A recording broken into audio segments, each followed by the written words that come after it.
High earners, I talk to way too many of you who are living paycheck to paycheck or really not saving as much as you should be. This is your wake-up call. This is your reality check, because otherwise you are going to be working forever. Here's the cold hard fact. No one cares about your financial future as much as you do. Not your employer, not the government, not your financial advisor. This means that you are the CEO of your financial life, and instead, you are out there spending those dollars to impress people you don't even like. And the last thing I want for you is to spend your dollars trying to impress people that you don't like, instead of putting it towards your financial future so that you can provide for your family, your kids. You can have more time to do the things that you actually want to do in life. Today on the Personal Finance Podcast, we're going to be diving into 17 brutal truths to getting rich. If you guys have any questions, make sure you join the Master Money newsletter by going to mastermoney.co/newsletter. And don't forget to follow us on Spotify, Apple Podcasts, YouTube, or whatever podcast player you love listening to this podcast on it. If you want to help out the show, consider leaving a 5-star rating and review on Apple Podcasts, Spotify, or your favorite podcast player. Now, today, we're going to be diving into 17 brutal truths about getting rich. And the cool thing about this episode is I want this episode to motivate you. I want this to spark that fire, because one big thing that most people need to understand is that you need constant reminders on the journey to building wealth. Because if you do not have a community, if you do not have people around you who are talking through this with you, you are going to want to find ways to motivate yourselves. And you could do that by finding a community. You could do that by listening to podcasts and YouTube channels just like this. You can do that by finding accountability partners and making sure that overall you have people in your life who are helping you along this journey. And our goal today is to motivate you as much as possible on this road to building wealth. So without further ado, let's get into it. All right, truth number 1 is nobody gets rich from saving alone. So saving money, as we know, is a big part to building wealth. It is a fantastic habit. And in fact, your savings rate is going to dictate how fast you can achieve financial freedom. If you want to be free from your job or that cubicle that you hate, you can remove yourself from that situation by increasing your savings rate. But the big thing is you can't just save your cash. You also have to make sure that you are investing your dollars. And if you are just saving alone and stuffing your money under a mattress or putting it in the shed out back, that is never going to allow you to be able to build wealth, because cash loses value over time. So even high yield savings accounts barely keep up with inflation. If you get a 4% rate of return, let's think about this for a second. And inflation is 3% every single year, you have possibly a 1% delta. So even in a high yield savings account, all that money is doing is keeping up with inflation over time. Instead, you need to learn how to invest, because investing creates exponential growth, and compound interest is one of the greatest forces you will ever see. Now, examples will help you prove this point, because $100 invested in the stock market in 1928 in the S&P 500, just $100 invested in 1928 will be worth over $800,000 now. And so the big key here is that you need to make sure that you are investing your dollars, and early and often, and doing this over time. Time is your greatest asset. Time is your greatest ally. And if you have patience, and if you have the wherewithal to make sure that you understand how market works, you invest in your financial education so you can see how the market shifts over time, and you know the market long-term goes in one direction, that means that over time, you will be able to invest your dollars and they will grow. In addition, frugality has a ceiling. There is only so much that you can cut back when you are cutting back your dollars. If you are looking to cut your expenses, you can only cut so far. This is why people who live paycheck to paycheck, who also don't make a lot of money, have a very difficult time getting ahead, because the biggest thing they need to do is increase their income and not focus all their time on clipping coupons or saving on very small particular items. Instead, what you need to do is focus on growing your income. And wealth builders are always prioritizing returns and making sure that over time they are optimizing their portfolio for the returns that they are looking for. Portfolio optimization is a multi-million-dollar decision, and it is really, really important that you look at your asset allocation, because it could make $1 million difference over the course of your lifetime if your asset allocation is off. Number 2, is hard work isn't enough. You need to own assets. So working a 9 to 5, you can absolutely build wealth working a 9 to 5. We have debunked that myth over and over and over again on this podcast. But working hard is not the only thing you need to be doing. Sure, maybe you have a great income coming in. And when that income is coming in, if you are taking all of those dollars and spending them on your lifestyle, that is never going to get you anywhere. In fact, you are running on a hamster wheel every single month by doing that. So instead, what we need to do is we need to make sure that we get our dollars working for us. Every single dollar that we place into an investment account that starts to work for us is going to take us one step closer to financial freedom. This, my friends, is the power of building wealth. This is what is going to unlock wealth for you if you start investing your dollars over time. And what do you invest your dollars in? You invest them in assets. So Naval, if you've never read Naval Ravikant's book, it is absolutely fantastic. But he has this quote in there. You will never get rich renting out your time. You must own equity, a piece of a business, to gain financial freedom. And so this is the big thing I want you to understand, is that wages are limited. Equity is timeless. So you can own equity in a stock, which means you own a piece of a business. You can own equity in real estate, which means you have your own business. You can own equity in a small business, which is probably the greatest opportunity of all coming up over the course of the next couple of decades, is you can buy a business. But you need to own assets that go up in value over time in order to be able to become financially free. Because what are you going to do when you stop working? You stop earning when you stop working. And if you're just only going to rely on Social Security, that is the wrong equation to be looking at that. Social Security is not guaranteed in the future. You know what is guaranteed? Whatever financial plan you put together in order to create financial freedom for yourself, because that is the one thing that you can control. And here we want to focus as much as possible on the things that we can control. In addition, equity in different things is going to help you build passive income. So for example, if you buy stocks, over time, your portfolio is going to grow. And when your portfolio grows large enough, you can start withdrawing from that portfolio passively so that you can replace the income that you need to fund your lifestyle. That, my friends, is completely passive income. That is as passive as it gets. Over time, you take a portion of the income that you're earning, you put it into stocks. Those stocks grow. Once those stocks grow large enough that you can pull down enough money every single year, you are completely financially free. Secondarily, let's look at real estate. You could go out there and start buying rental properties. And let's say you buy enough rental properties where the cash flow replaces how much your job pays you. All of a sudden, you are financially free. Assets are going to generate money while you sleep.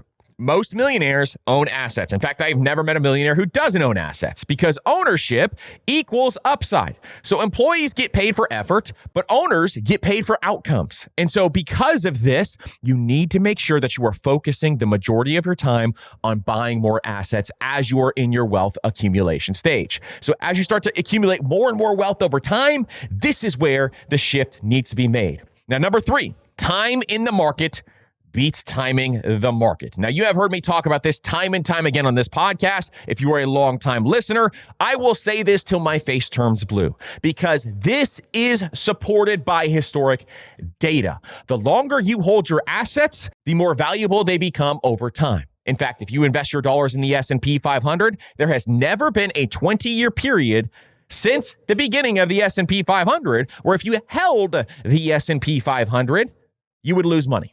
And that's all based on historical data. Now, what will the future hold? We have no idea, but historically, that is what the data shows. The longer you hold your investments, the greater the possibility of a reward. Now, a lot of people have seen this with the baby boomer generation.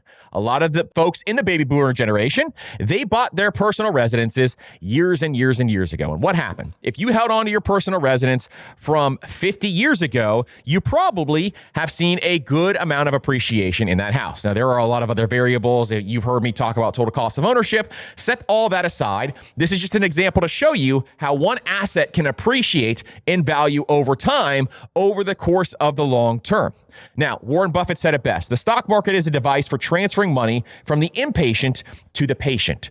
There are a lot of people in this world who are extremely impatient. They want to build wealth now. Every time we do a video on TikTok or Instagram talking about long-term wealth building, I get tons and tons of comments from people saying, that takes way too long. I'm going to be way too old in 30 years. Sure, we all want to build wealth quickly, but those who get base hits over and over and over again, those are the ones who are building sustainable wealth. I am very pro getting base hits when it comes to building wealth because patience is where the profitability is. Patience is where the profitability is when it comes to your stocks, with your real estate, with your other investments. It is so incredibly important to learn how to be patient with your investments. Market timing also rarely works. In fact, professional money managers cannot outperform the S&P 500 when they try to time the market. 90% of those professional money managers, I'm talking about the folks on Wall Street, the folks who run mutual funds, they cannot outperform the S&P 500 with an entire team of Harvard graduates. Why do you think that you can? And so overall, market timing rarely ever works. And if you miss key days, you are going to lose out on tons of market gains. If you miss the top 10 days, you're reducing the value of your portfolio by over 20% just because you missed the 10 best days. It is absolutely incredible what can happen if you just start to buy assets, hold them for long periods of time, and then utilize those assets as passive income when you are ready to retire. It is the formula to win with money, and it is incredibly important to be consistent when doing so. Number 4 is risk is inevitable, and you need to learn how to manage it instead of avoid it. So how many people in this life do you know who never took a risk in their life? They never decided to go out and take a risk. They wouldn't buy stocks. They wouldn't buy real estate. They wouldn't even buy bonds because they felt like it was too risky. And so they stuffed their money under a mattress, or they just really literally will not take that next step. Most of those people are living their life. They are not able to do what they want in life. They are not able to actually provide for their family. When they die, they give nothing or hand nothing down to their children. And so over time, this is something that we have seen this countless and countless and countless times. People who do not take small amounts of risk never, ever get anywhere.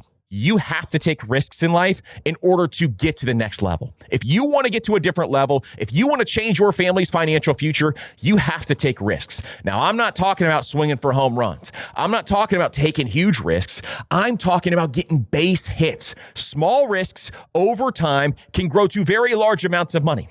And so figuring out what those small risks are is a huge, huge difference maker. In fact, in my opinion, the biggest risk of all is not taking any risk. Because if you take no risk, you will literally never get anywhere. You will never be able to move forward. I've talked to so many different people who are scared to invest in stocks because they lost money in the 2007 and 2008 crisis. If you look at where the stock market has gone since the 2007 and 2008 crisis, it is absolutely incredible. It has been an amazing upward tick. Now, sure, we've had a lot of complications in between there in terms of the COVID crash. From 2010 to 2019, we had all kinds of different dips. This year, we had a dip when it came to tariffs. All these different things have a big, big difference. But the secret is don't avoid risk, instead manage it intelligently. So if you play it too safe, it is going to lead to stagnation or a slow erosion of wealth. But instead, what I want you to do is learn how to take calculated risks, because calculated risks are going to help you drive growth. Every wealth building move, starting a business or investing or even changing careers, involves uncertainty. I know so many people who will not change jobs because they are comfortable in the job that they are in. If they just took that slight risk and understood the numbers, understanding that people who change jobs, who are not getting paid more over time, if they go out and change jobs, they have the opportunity on average to make about 16 to 17% more when they move on to the new company. And I've seen a lot of people make a lot more than that, up to 25, 30, 35% more, just because they switched companies. And some people aren't even willing to take that risk. They'll say things like, oh man, well, I don't know what my new boss is going to be. My current boss is fantastic. I don't know what's going to happen. Maybe I'm going to hate the work that I do. Right now, I've got it pretty easy. All that stuff is great if you don't want to build wealth. If you don't want to really get after it, if you don't want to stay tenacious, that is completely fine. Unless you are already hitting your wealth building numbers, then stay in the job that you like. Stay in the job that you enjoy. There is nothing wrong with that whatsoever. But if you are not hitting your wealth building numbers, you need to make sure that you are taking some risk. Now, here's the cool thing, and this I learned from Warren Buffett as well, but successful people actually study risks. So Warren Buffett said this a while ago, and I'm going to butcher this quote, but he said something along the lines of, you can learn from mistakes. They just don't have to be your mistakes. And basically what he's saying is learn as much as possible about some of the mistakes that other people made. This is why some people read biographies, because they want to see all the mistakes that business tycoons took before them or people before them took. And so learning to understand and look for mistakes other people have made, remembering that and learning from it is a skill that I highly, highly recommend everybody out there work on. Try to figure out how you can learn from other people's mistakes so you don't make the same one. Number 5 is not all debt is bad. And it's hard to say this on a personal finance podcast because there are a lot of people out there who need to get out of debt. But not every part of debt is bad. In fact, good debt can help you build wealth. So if you utilize an SBA loan to go out and buy a small business, that could help you build wealth. Or if you use a bank loan to go out and buy a rental property, that can absolutely help you build wealth. There are areas where you are buying real assets that you completely understand. When you buy assets that you understand with debt, that can be a good move. That can be what we call good debt. Not all debt is bad. Now, what is bad debt? If you take out debt that has a very high interest rate, for example, that is very likely going to be bad debt. Or if you take out a personal loan, or if you go into debt for credit cards, that can also be bad debt because bad debt is going to drain your cash flow. It's going to drain the amount of money that you can take, those extra dollars that you can put towards wealth building. So your credit card payment is destroying your wealth building ability to be able to take those extra dollars and put them towards your investment so that you could be financially free. So leverage is going to help you scale faster, but you have to be cautious when you utilize leverage. I'm going to say this again. You have to be cautious when you utilize leverage. So good debt can turn into bad debt very quickly if you make the wrong move. So you need to understand every parameter around that debt so that you know exactly what you are doing. So you need to understand your limits because the goal isn't to avoid debt. It is to manage it strategically and avoid overextending yourself. If you're in an interest rate environment, for example, like we had in COVID, where there's 2.5% interest rates, oh my goodness, you can take on a lot of those situations. I tell people who have mortgages with a 2.5%, 3.5% interest rate, I wouldn't touch that with a 10-foot pole. I would just pay the minimum payment every single month because that is debt that I am willing to hold on to because you can get a higher rate of return in the market than you would paying off that debt. Now, if you are the person who is like, I'm never going into debt, you follow Dave Ramsey and the stuff that he teaches over there, hey, nothing wrong with that. In fact, that can be a very good decision for a lot of people. But if you are out there looking to invest in real estate or businesses, you can utilize debt as good debt as long as you understand what you are doing. Because if you don't understand what you're doing and you don't understand how to run the numbers and you don't understand business prudence, then you can make a huge mistake and that good debt can turn into bad debt very, very quickly. Number 6, a high income does not equal wealth. Wealth requires owning assets. So many six-figure earners out there live paycheck to paycheck. And I'm talking to all my high earners right now. There are a lot of high earners out there who think they are set because they are earning a good amount of money. But if you are not taking those dollars and putting them into real assets, I'm not talking about buying a few stocks here and there on Robinhood. Too many people have zero financial plan whatsoever. I'm talking about making sure that you are investing your dollars in things that go up in value over time, strategically, automatically, and doing this every single month. So obviously assets make money without you. And if you have a really high income, what I would suggest is trying to maintain your lifestyle, but taking the increase in income and over time investing those extra dollars into income producing assets. Your salary is linear and assets are going to compound. And so this is a huge thing that you need to understand is your money can work so much harder than you can. And if you can convert your income into ownership, that is the ultimate formula to be able to build wealth, especially for high earners. High earners, I talk to way too many of you who are living paycheck to paycheck or really not saving as much as you should be.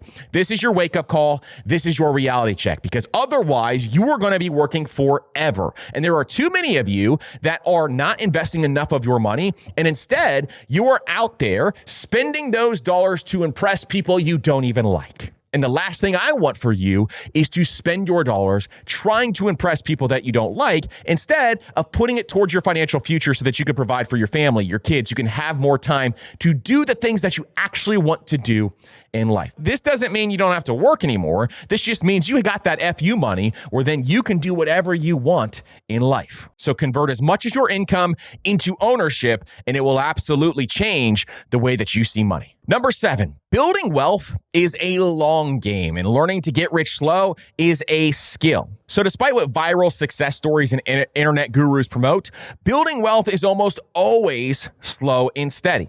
The average American millionaire is 61 years old. This is up from 57 in the early 1990s. This reflects decades of disciplined investing, working to save some extra money so that they can get to that millionaire status. An overnight success takes about 10 years is what you need to understand. Wealth building is like farming, okay? I want you to think about it this way. You have to plant the seed, you have to endure storms, and then you harvest later.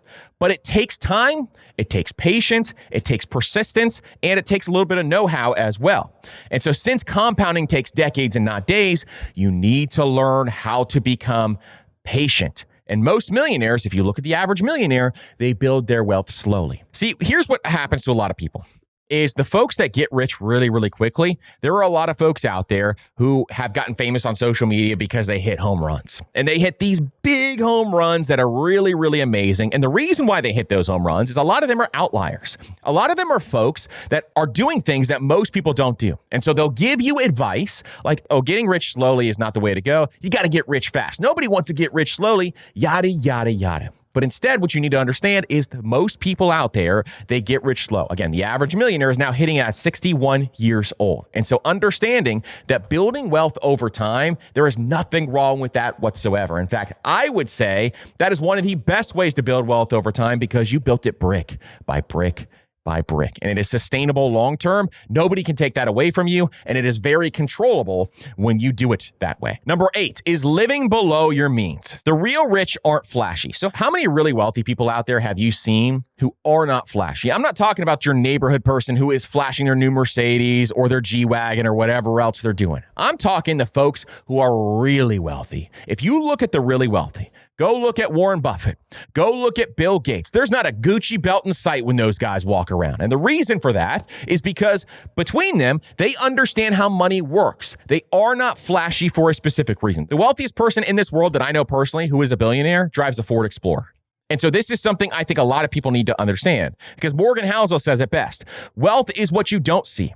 It's the nice car not purchased, the upgrade declined. Being rich isn't about flaunting, it's about freedom. And resisting lifestyle inflation is one of the most underrated secrets to financial success. A lot of people think that folks with the flashy car or the big house, they think they are rich. And a lot of times I have seen so many different people just see a car and say, ooh, that person's probably doing really well. But what they don't see underneath is that there is a lot of lifestyle creep involved in there. And so understanding how to live below your means, you don't have to be this penny pincher. You don't have to be this coupon clipper. You don't have to be this person that just hoards all your cash. Just learning to live below your means and investing the difference is the biggest thing that you can do. Frugality is going to help you build freedom. So if you are frugal in some areas, meaning you spend more on things that you actually value and you spend less on the things that you don't value, that is where money is going to be optimized for you. You're going to be so much happier with your money. You're going to be so much happier over time in life. And instead, you're going to be able to really have long-term staying power. Number 9 is failures and setbacks are stepping stones, not roadblocks. So failure is part of the journey when it comes to building wealth. A Kellogg study found that success often comes after multiple failures, not despite them. And you can look at entrepreneurs like Henry Ford or J.K. Rowling who experienced bankruptcy and rejection before massive breakthroughs. And so what I want you to understand is you don't fail once, you fail over and over and over again, and you learn from those failures. There has never been a situation in my life that I have not learned from my failures. I have made failures over and over and over again. I talk about the story all the time, even with my personal finances, where early on I got my first job. I started to live paycheck to paycheck really quickly. I inflated my lifestyle, and then I realized, ooh, this is not working. I am failing with my money. I need to figure out what I need to do in order to get this right. Started budgeting, started getting my money together, started cutting back some of my expenses, started to increase my income, started to invest my dollars more, and all of a sudden everything just started clicking and running. But you have to learn from those failures and you have to make a change. If you do not change after a failure, you are just going to fail again. And this is the most simple concept out there, but most people need to hear it. If you do not change after a failure, if you think your outcome is going to be different this time and you do the same exact thing, that is absolutely crazy. You need to make sure that instead you are changing your behavior. Your behavior is 90% of money. And if you understand how your psychology impacts your money, it can be a huge, huge difference maker. Failure is the best teacher out there, and the wealthy fail often. They fail often, they fail fast, and they make shifts based on that. Now, there's a word here that I think a lot of people need to understand when it comes to failure. And it's having resilience, because when it comes to failure, a lot of people quit after they fail once, maybe they fail twice, and then they decide, oh, this is just not for me. And so they decide to go out and they quit. But having the resilience to stick with it after failure is one of the most powerful things that you can do, and it separates winners from quitters. If you want to separate yourself, then making sure you're resilient is one of the best qualities that you can work on over time. Number 10, and this is one a lot of people need to hear, is no one is going to make you rich. It's on you. Here's the cold, hard fact. No one cares about your financial future as much as you do. Not your employer, not the government, not your financial advisor. This means that you are the CEO of your financial life. You are the person who is in charge of your financial life. And if you're waiting for someone to come rescue you, like your parents, or you're waiting for some big opportunity to just show up in your lap, that is absolutely not going to happen. Instead, you need to take ownership of your own life, and you need to take responsibility, and you need to take control. If you are blaming all of these different other variables that you cannot control, you will never get ahead in life. If you go out and start blaming the government, you will never get ahead in life. If you start going out and blaming housing costs, you will never get ahead in life. Why? Because the housing costs are what they are currently. And I get it. I get how difficult it currently is. And we've talked about that a number of different times. You are dealt a bad hand if you are trying to figure out how to deal with housing costs with wages that are significantly lower. You are dealt a bad hand, but what are you going to do about it to fix the situation? We have to come up with solutions in order to get ourselves out of these ruts. You have to take accountability for your decisions.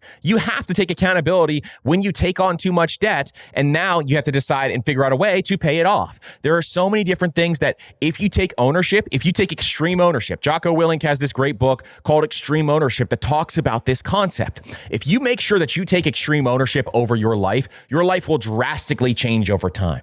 Maybe it's with your health. Maybe it's with your fitness. Maybe it's with your career. Maybe it's with your money. This goes across every area of your life that really, truly matters. You need to take ownership over your life. You have to want it because no one else is going to give this to you, and you can't delegate discipline. Having the discipline to make sure that you do this day in and day out is going to be one of the biggest things. And here's the empowering truth. Since it's on you, you don't have to wait. You can start today. Because this is on you, this is why this is so empowering. You can make a difference in your life today, and you can start building wealth today. You can decide, hey, you know what? I'm done with this. I'm done with trying to live paycheck to paycheck.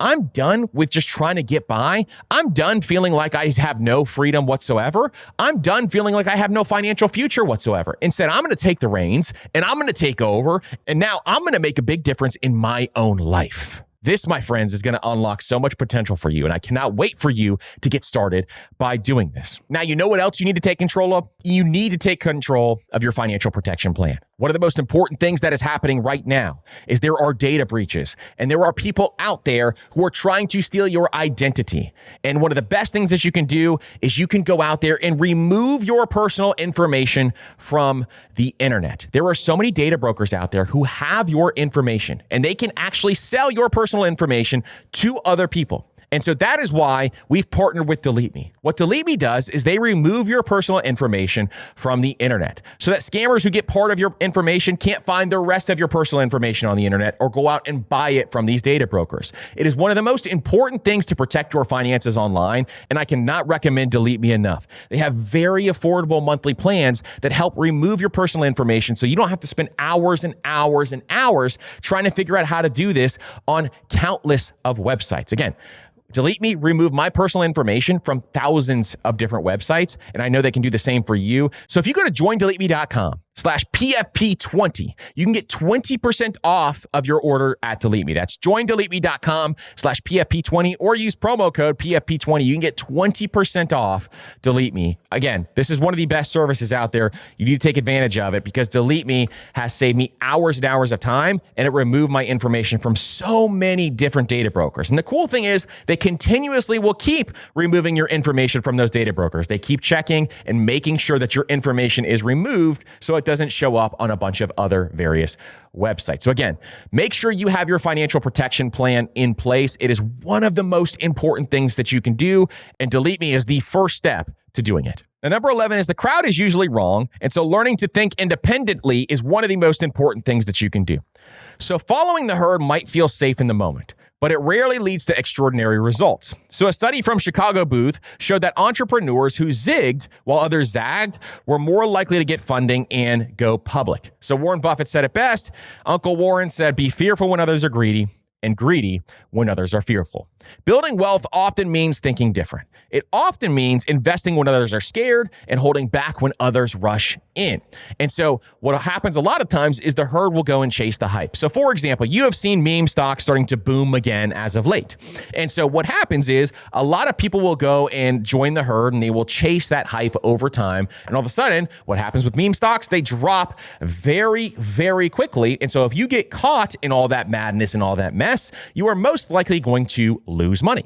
And so for folks who are big into the meme stock world, that is going to be a huge, huge difference maker. Folks who are in meme coins and crypto, you can see crypto going up and then all of a sudden it crashes drastically. There are celebrities or personalities or influencers who start their meme coins and then all of a sudden they crash those meme coins. And it's because people are just following the hype. There's no fundamental analysis. There's no understanding of the business. There's no understanding of what they're actually investing in. And so this happens over and over and over again. When the market starts to crash, I cannot tell you how many messages I get when there is a pullback in the market. When we have a 20% pullback, I get tons of messages. What do I do? And people start to panic. Why? Because the media wants you to panic. The goal for the media is to try to get you to panic sell because it gets them more clicks. And so over time, what we try to do is, hey, stay calm, stay patient. In fact, stocks are on sale. When the market goes down, I love to buy stocks on sale. I love to buy my index funds on sale. And so making sure you understand, have a financial education, you think independently, and you look at opportunities is a very important thing to be able to do. Now, being contrarian is very hard. It is not easy to be a contrarian, but the best returns come from seeing value before others do. So think about this like a house. Say, for example, you want to go out and buy a house. You have two options. You can go buy a house that is completely done, already renovated, and all of the value is already extracted from that house. Or you can go buy a fixer-upper that needs work on the kitchen. It needs work on the bathrooms. It needs new floors, but it's got a good solid roof. It's got a good solid foundation. It's got a good air conditioner or heating ventilation system. All the big ticket items are there that are doing A-okay. It just needs some cosmetic upgrades. You can look at that house that needs cosmetic upgrades, and if you have the vision, if you can see the vision of what that house can become, you can force value into that home and have so much more equity than someone who goes and buys a flipped house already. And so that is how I want you to think about your investments. Are there investments out there that you're interested in that you could go find ways? You have a vision on how to turn some of those investments around. That's what contrarians do. And if you were doing your research, if you're doing your homework, and if you were investing time in your financial education, I want you to trust your homework. I want you to trust the time that you spent looking into this stuff and understanding this stuff, because this is going to be one of the most important things. Every time that I have done my homework and I know what I'm doing, and all of a sudden, the entire market makes a shift and I follow that shift, I'm wrong every time I follow what the herd does. Instead, I need to trust my instincts, all the financial education that I put in, and instead trust your homework. Number 12 is knowledge and skills compound. Invest your time in yourself. So the most valuable asset you'll ever have is you. So unlike the stock market, unlike real estate, your knowledge and skills can't crash overnight. They compound and they pay dividends over a lifetime. So Warren Buffett said this: investing in yourself is the best thing you can do. Anything that improves your own talents, nobody can take away from you. And so self-made millionaires and entrepreneurs are almost always relentless learners. Their early failures become their biggest breakthrough. But again, most people who are out there learn to build up their skills. I cannot stress this enough. If you are just getting started, the number one thing that I want you to do is focus your time and energy and invest some money into building up your skills, because your skills will always be with you. Let's say, for example, that you are someone who is really into delivering website services. Now, sure, AI is advancing. A lot of websites can be developed even with AI now. But let's say, for example, you are interested in website services. Well, if you master the craft of building a website that actually converts and helps businesses convert, and you get better and better and better at that and invest your time and energy in that, nobody can take that away from you. Or if you get really good at sales and you start to develop your sales skills, nobody can take those sales skills away from you. from you. Or if you become a master of Facebook ads, businesses will pay you big money to be a master of Facebook ads, and nobody can take that away from you. You stay up to date on trends, you stay up to date on what's going on. That is a really, really powerful place to be. And so what I want you to understand is that your skills will appreciate in any market. Real estate, stocks, they can go down in value for a short period of time, but your skills will appreciate in any market. The more you learn, the more you earn. And that's what I want a lot of people to note, is that building these skills allows you to increase your income. And increasing your income allows you to put more dollars towards your financial future, which allows you to become financially free that much faster. And so I want you to right now commit to investing time, energy, and money into you. Invest in courses, in books, in mentors, and practice within those specific areas can offer an ROI that lasts a lifetime. Number 13, you can't do it alone. Build a strong network. So networking is one of the most important things that you can do when it comes to building wealth. In fact, your network is your net worth. Now, that may be a cheesy saying, but it is 100% true. We had an episode a couple of years back with a gentleman by the name of Jordan Harbinger. And Jordan Harbinger has a really big podcast where he interviews these huge guests. And he built up a really, really strong network. And he gives his networking tips on how he did this. He spends 4 minutes every single day trying to network. And so he talks about that in that episode. We'll link it up down in the show notes below. But it is one of my favorite episodes because he goes into detail on how powerful networking can actually be. Behind every success story, whether it's Warren Buffett or Ben Graham or Mark Zuckerberg, there's a network of people that are creating leverage, they're creating insight and opportunities. So there's 5 things I want you to understand here. Number 1 is that mentors can shorten your learning curve. If you can find a mentor in your industry who can help you through different processes, this is one of the most powerful things that you can do. Now, this mentor does not have to be specifically in your industry. Say, for example, you're an entrepreneur, talk to other entrepreneurs out there who have been doing it a long time. If you come up on an issue with payroll, or if you come up on an issue with your taxes, or if you come up with an issue with systems and operations, you can talk through other people who have been through war already, and they can help you through this. The second thing I want you to understand with this is partners can multiply your efforts. A strong team can multiply what no solo person can. So you can create leverage by buying back your time. There's a book by Dan Martell called Buy Back Your Time. And that book is very powerful when talking about how you can leverage your efforts with other people. Support systems create resilience is number 3. So encouragement and feedback help you survive tough times. And you want to have support systems that are there with you. And that is why we create things like Master Money Academy. We want to be your support system when it comes to building wealth. And we want to be the people that are there with you as you start to build wealth. Connections are also going to help you open doors. I cannot tell you how many doors have been open in my life because I focused on building connections. And so making sure that you build those connections can be one of the most powerful things that you can do. Give value to grow your network. So you want to make sure that the best connections come from helping others. And so you want to make sure you're genuinely helping other people first. And that's how you build stronger network connections so that you can give back to others. Number 14, money is a tool, not the end goal. I want you to focus on value creation. Money is a tool that helps you in life. It is a tool to get you to financial freedom. It is a tool to get you to the life that you want. It is a tool that is going to help you go on as many vacations as you want if you want to travel the world. It is the tool that is going to allow you to spend your time doing what you want in life. And so because money is a tool, we want to make sure that we use it in that way. And the wealthiest people rarely obsess over getting rich. Instead, what they do is they focus on value, solving problems, serving people, or building products that matter. If you want to get wealthy, if you do one of those 4 things or all 4 of them, you will be able to build a ton of wealth. So John D. Rockefeller said it best, who was one of the richest men to ever live. He said, if your only goal is to become rich, you will never achieve it. Money, after all, is just a byproduct of usefulness. If you chase it blindly, you're going to risk burnout. But if you create value, the money often follows. I want you to think about these different things. If you solve problems, you'll be able to earn a profit. And the bigger the problem you solve, the bigger the profit can be. Number 2 is purpose beats greed. So if you have a purpose, you want to solve problems for other people and they have a mission-driven approach, that is going to be the biggest driving factor and it's going to sustain your energy. If you're just being greedy and trying to make as much money as possible on something, you're going to burn out, I promise you. Money is a fuel, not the finish line. So your finish line is not just money. You want to make sure that it enables freedom and impact, but it shouldn't be your sole driver in what you do day in and day out. Short-term greed kills long-term wealth. If you focus only on money, it is not a fulfilling life. It is not fun. It is not something that you really are going to be doing. And instead, it'll often lead to destructive choices because you are focused on greed. Greed is not the way, okay? The love of money is the root of all evil. Number 15, here we go. So number 15 is to protect the downside. One loss can completely wipe you out. So Warren Buffett has 2 rules. Rule number 1, never lose money. And rule number 2 is to never forget rule number 1. So losses are part of the game, but permanent or catastrophic losses are wealth killers. And what I want you to do is I want you to focus your time and energy on looking for opportunities that could be base hits, okay? What is an example of a base hit?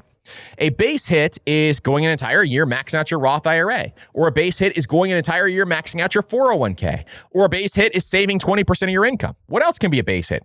A base hit is buying a sustainable business that is well within your means, or a base hit is buying your first rental property instead of buying an 8-unit apartment complex the first time you were investing in rental properties. Or a base hit is buying a single-family home to rent out instead of buying an 8-unit apartment complex the first time you're investing in rental properties. Look to get base hits before you start to swing for the fences. Because when you start to swing for the fences, if you miss, it could tumble your entire financial life. And so I do not want you to try to hit home run after home run after home run, because people who do that, typically, if they are wrong one time, all the work they put in is now gone. And so I want you to make sure that you think about avoiding ruin at all costs. And the way that you do this is A, diversify, B, have an understanding of what you're investing in and do not invest in anything you do not understand, and C, have a margin of safety and always be prepared for the worst case scenario.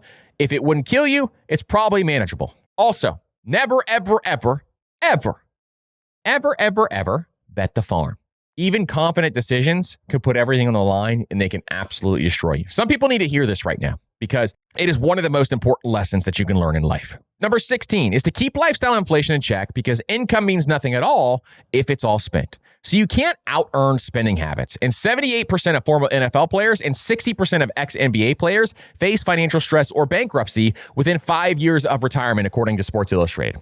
Now, these are people who made millions, but lifestyle inflation just consumed all of their money. So spending rises faster than you think, and so you need to make sure that you are keeping your lifestyle inflation in check. Now, one way to do this is I highly recommend tracking how much you're spending every single year. This is something we're going to be doing in Master Money Academy, but learning how to track how much you spend every single year and seeing how much that rises every year is going to be a really great exercise. If it's rising higher than your personal inflation rate, then that might be something where you're seeing lifestyle inflation creep in. There's nothing wrong with a little bit of lifestyle inflation. It can absolutely creep in. But if your income is not rising with it, then we have a major problem.